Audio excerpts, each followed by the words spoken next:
My name is Dr. Joe Sprinkle, and this is a series of videos on hermeneutics, the art and science of how to interpret the Bible. And in this particular video, we will introduce the idea of doing word studies. One technique for studying a passage involves carefully studying words that are going back behind the English to the key Greek or Hebrew or Aramaic words that is in your passage.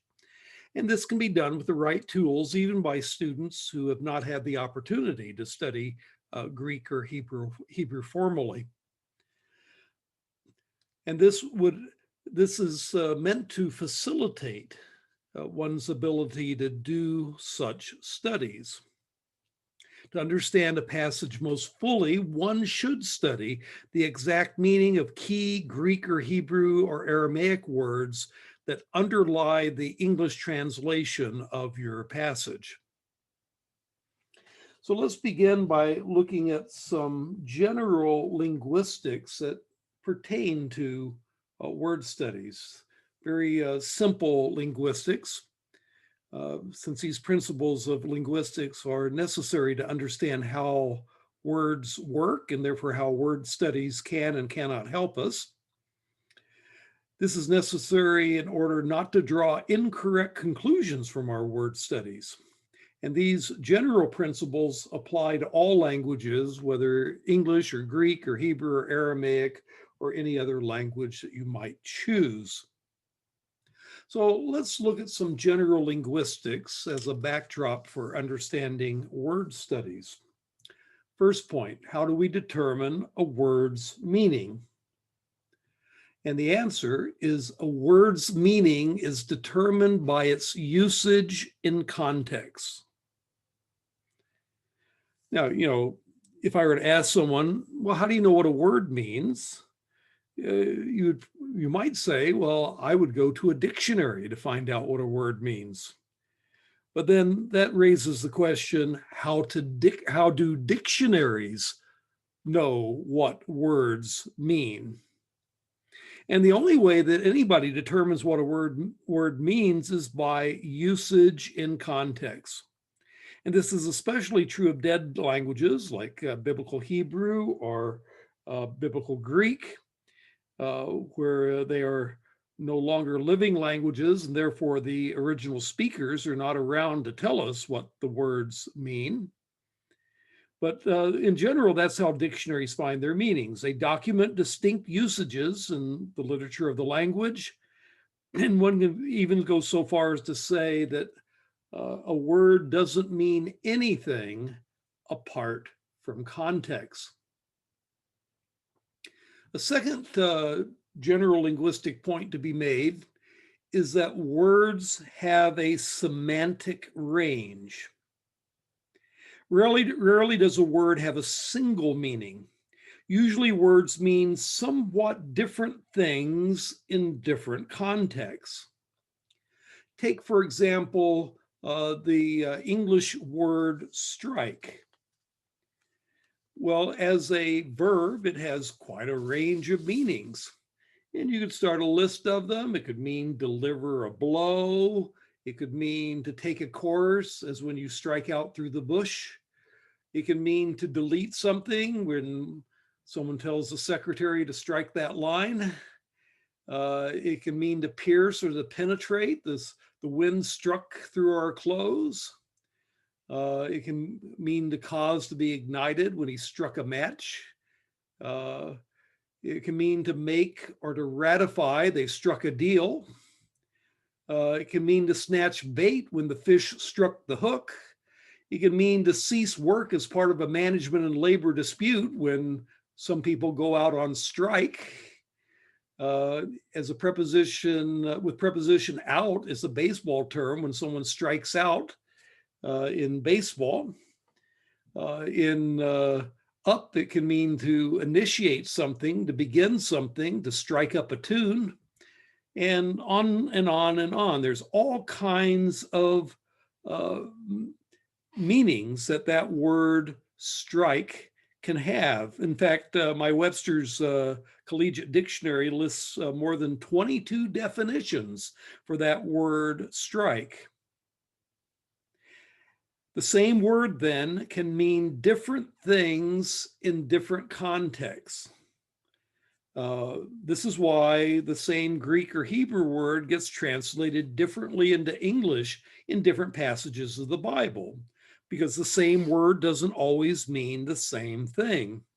Where a Greek or Hebrew word in the Bible has a broad range of meanings, a broad semantic range, it's rarely possible to find a single word in English that has that exact same range of meanings. Thus, typically, it proves impossible to render a given Greek or Hebrew word with a single English word or phrase. Greek or Hebrew word studies must determine the range of meanings that a given Greek or Hebrew word can have. And that brings us to our next point. A word does not mean all of its semantic range in any given occurrence. So with our example of the word strike, what shows that the same word means different things in different contexts, but it doesn't mean all of its possible meanings at once. So for example, a fish who strikes the bait is not going out on a work stoppage or isn't deleting the bait. In baseball, striking out a batter has nothing to do with hitting him, even though to strike can mean to hit. And this is a fundamental error of the Amplified Bible, published back in 1955. It lists all kinds of additional meanings that it puts in parentheses to any given translation, as if that word means all those meanings at the same time. But it doesn't mean all those things at the same time. Generally, it'll only mean one of those meanings at the same time. So in John 3:16, for God so loved the world that he gave his only son, that whoever believes in him should not perish but have everlasting life.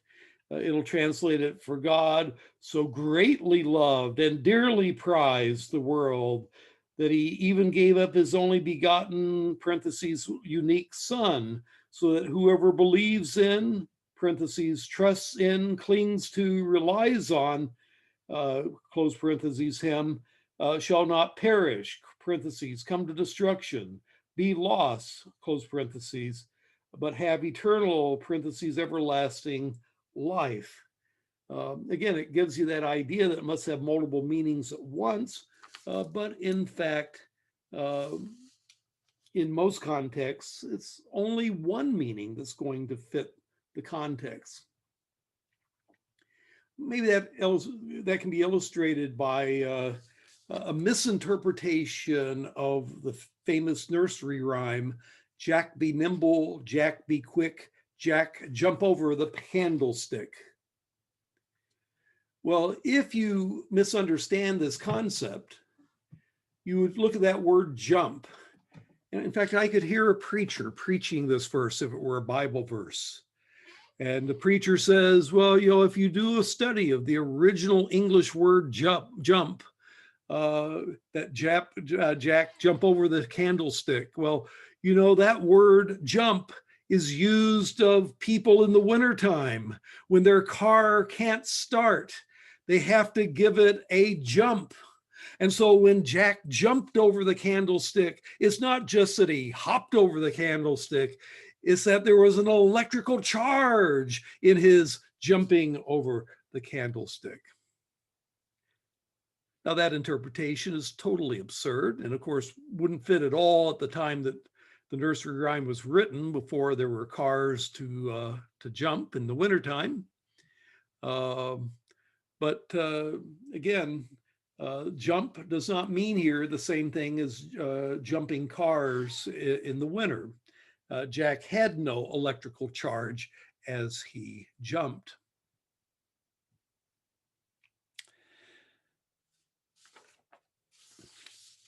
Well, as we move on, another linguistic point that needs to be made is that there are no exact synonyms. Rarely do two words mean exactly the same thing, or at least rarely do two words have the same exact semantic range. So, for example, let's take the word strong and the word powerful. And in some contexts, those words can be used interchangeably and mean pretty much the same thing. That's a very strong wind. That's a very powerful wind. But at other times, it cannot be used interchangeably. I can say this coffee is too strong, but it just isn't right to say in English, this coffee is too powerful.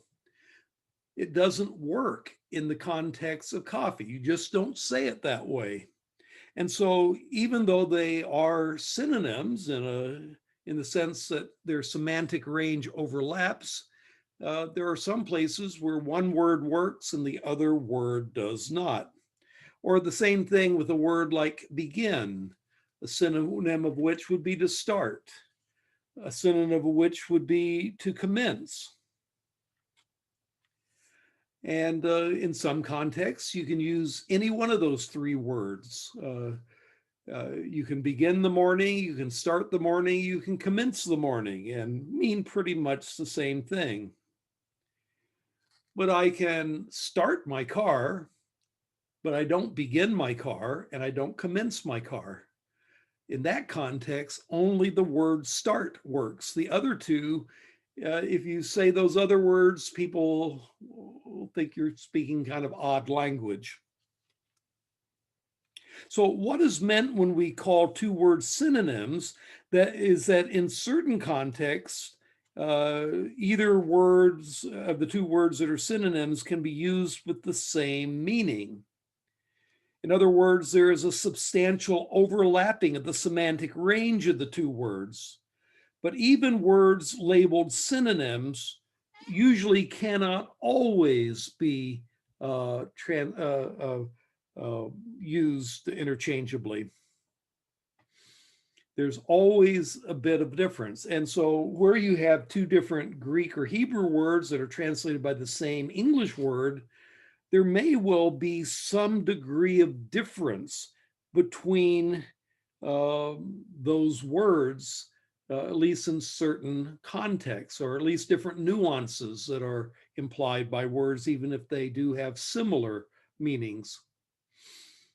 And again, rarely is a word in English an exact synonym of another word in another language like Greek or Hebrew. And again, that's why you can't just use one English word for any given Greek word or any given Hebrew word, because from context to context, those meanings may not work in the English translation. Yet another concept which is worth knowing is that words change their meanings over time. Words are not static. In a living language, they add new meanings over time. They can also lose meanings over time and even get to the point where they cease to be used at all at some point in the future. Some English examples. This is something that in my lifetime I've seen change. When I was a child, the only thing that the word gay meant was something like cheerful or happy. And so when it talked about the gay 20s, it was a period in the 1920s where people are having lots of fun.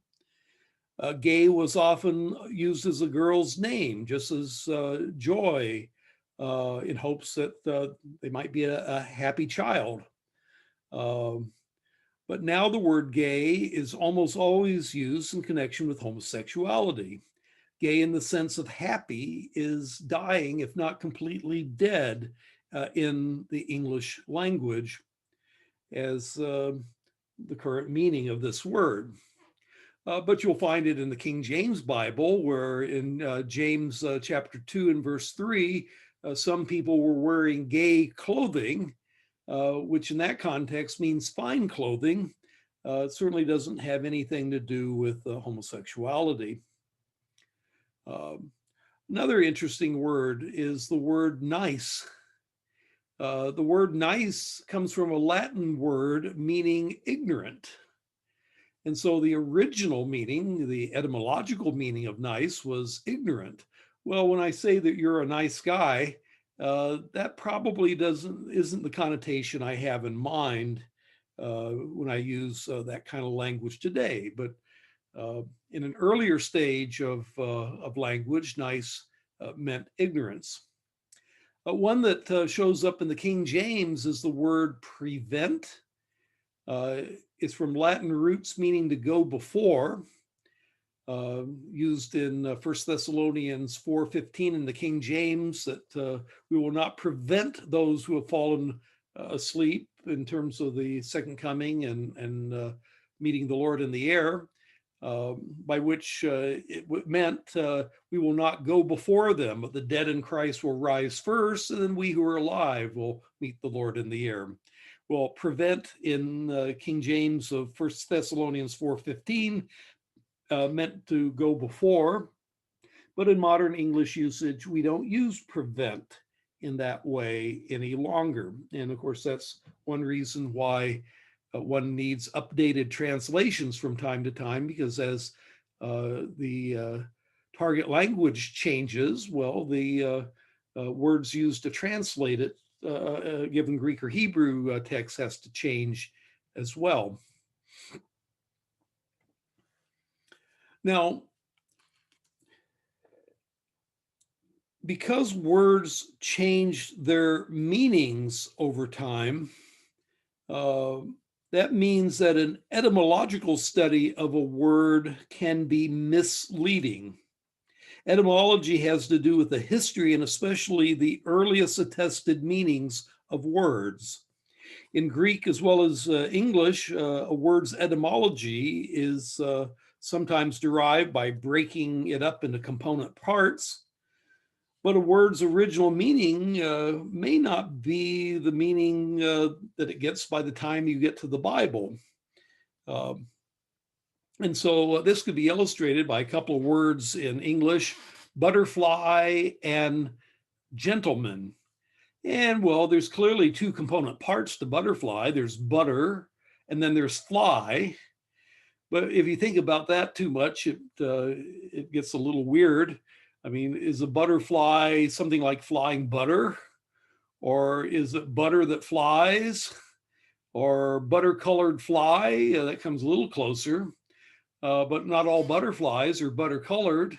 And so butterfly, the etymology of it isn't altogether helpful.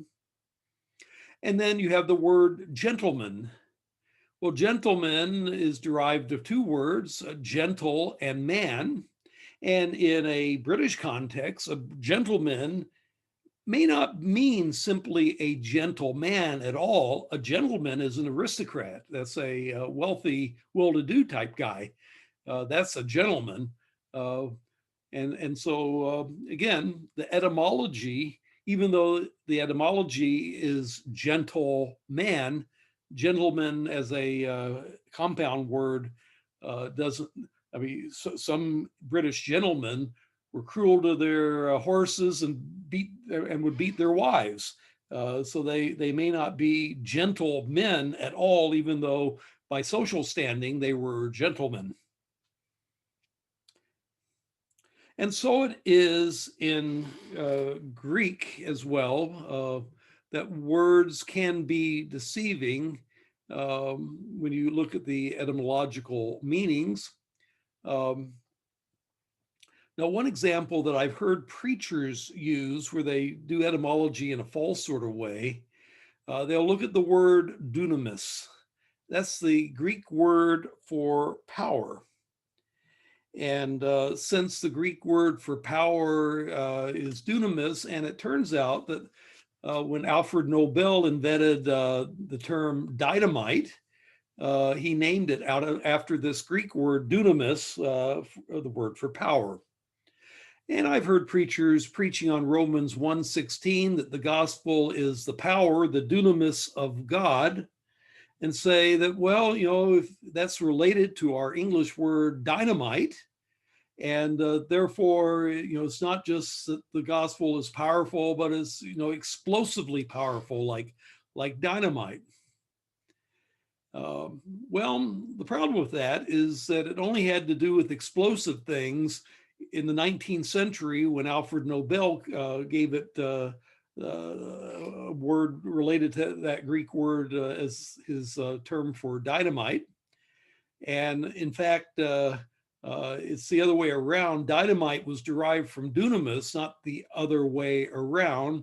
And dunamis really has no explosive quality whatsoever. That's just a later meaning. So yeah, dynamite has explosive power, but the dunamis, the Greek word that it's based on, did not. And so this is what you call the error of imposing a later meaning onto an earlier Greek word. And again, preachers often make this kind of mistake. There's an old saying, Alexander Pope said that a little bit of knowledge is a dangerous thing. And sometimes when people know just a little bit about words, they know just enough to be dangerous and make wrong deductions. Well, let me give you a biblical example, the Greek word eidos.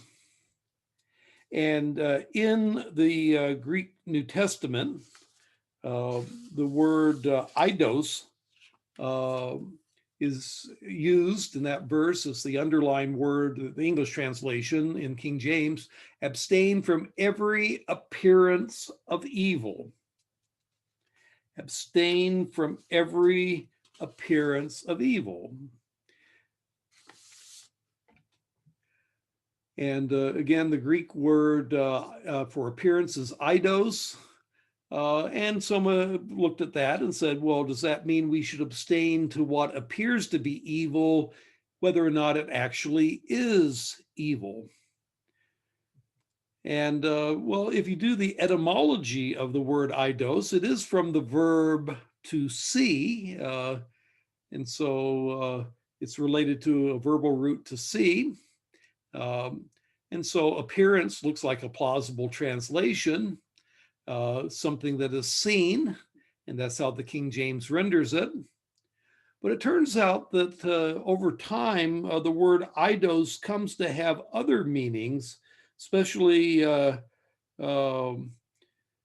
both earlier times and later times. One of the meanings that it comes to have as time develops is, instead of meaning an appearance of evil, but it means a kind or a species or an instance of evil. So in earlier Greek, in Thucydides, that's classical Greek, it speaks of the eidos of the disease. And it means something like the nature or the kind of the disease. And then the early church historian Eusebius speaks of every eidos of abuse, but it means every kind of abuse. So it's not something that just appears to be abusive. It is an actual instance of abuse. And if you think about it a bit, going back to that 1 Thessalonians 5:22, is it really possible to avoid everything that might appear evil?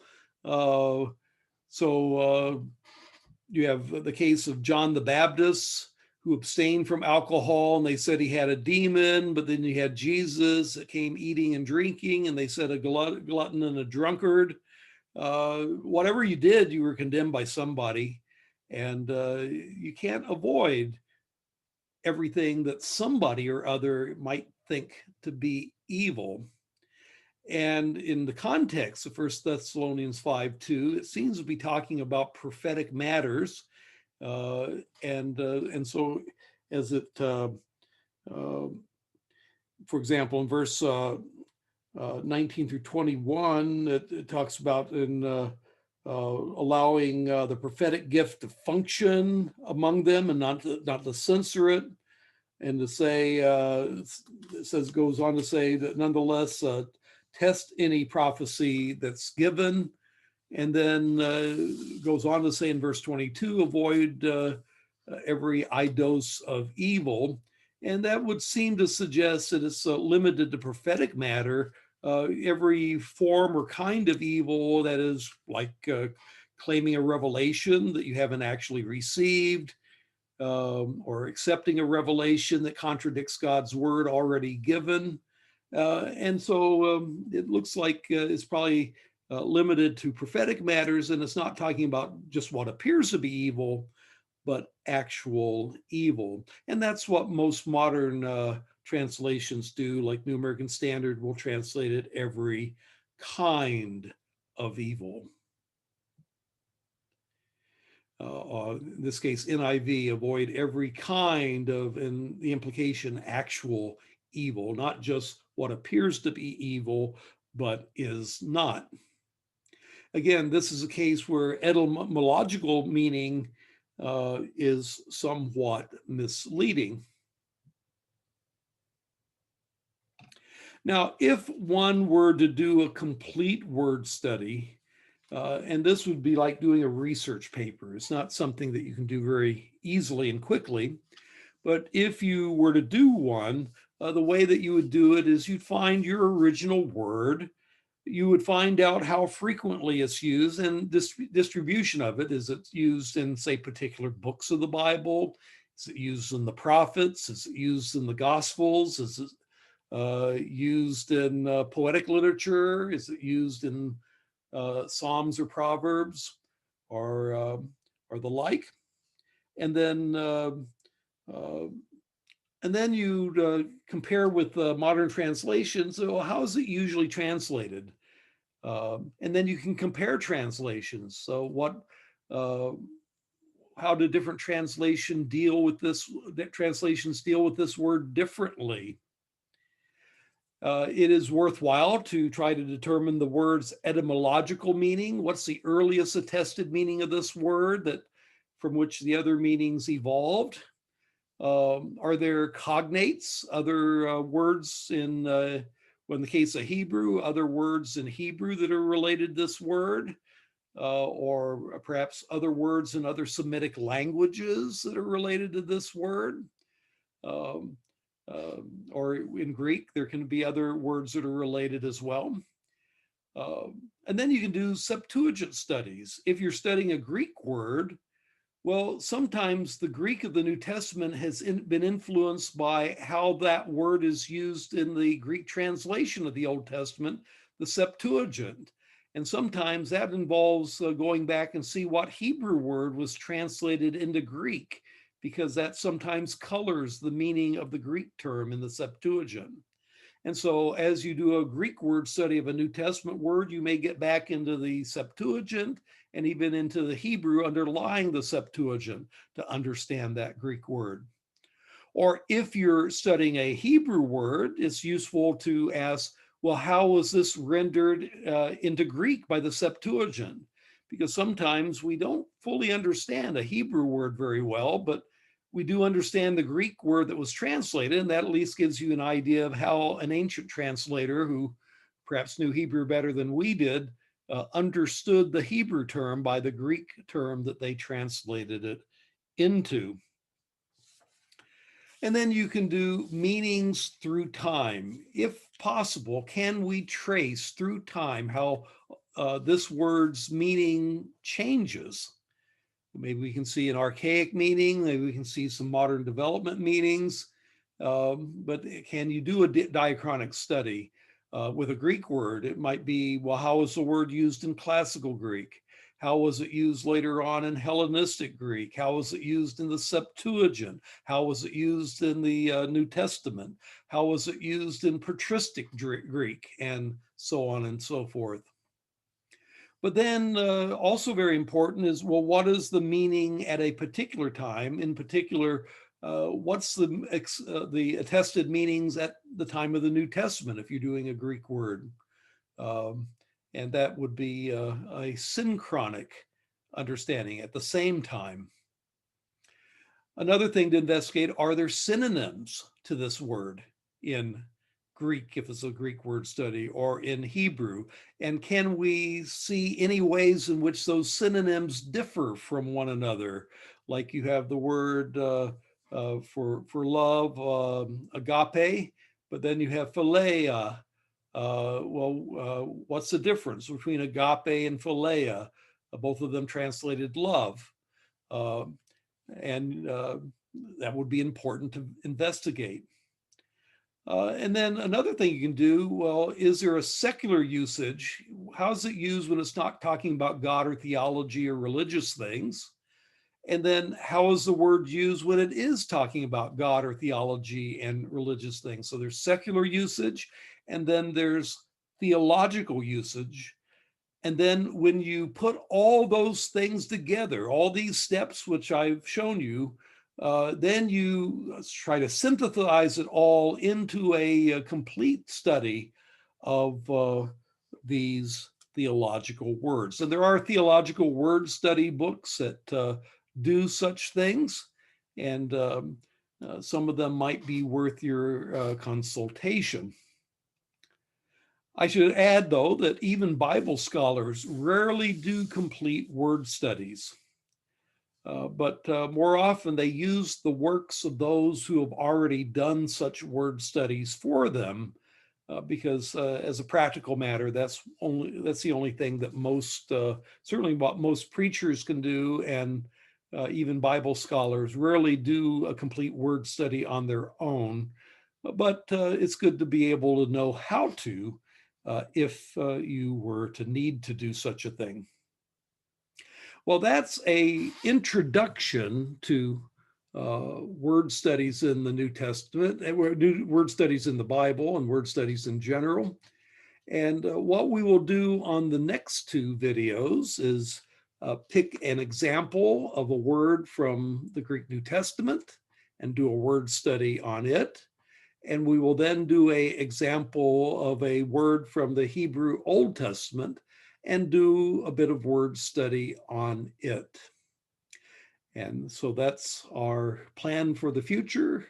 And my name is Dr. Joe Sprinkle.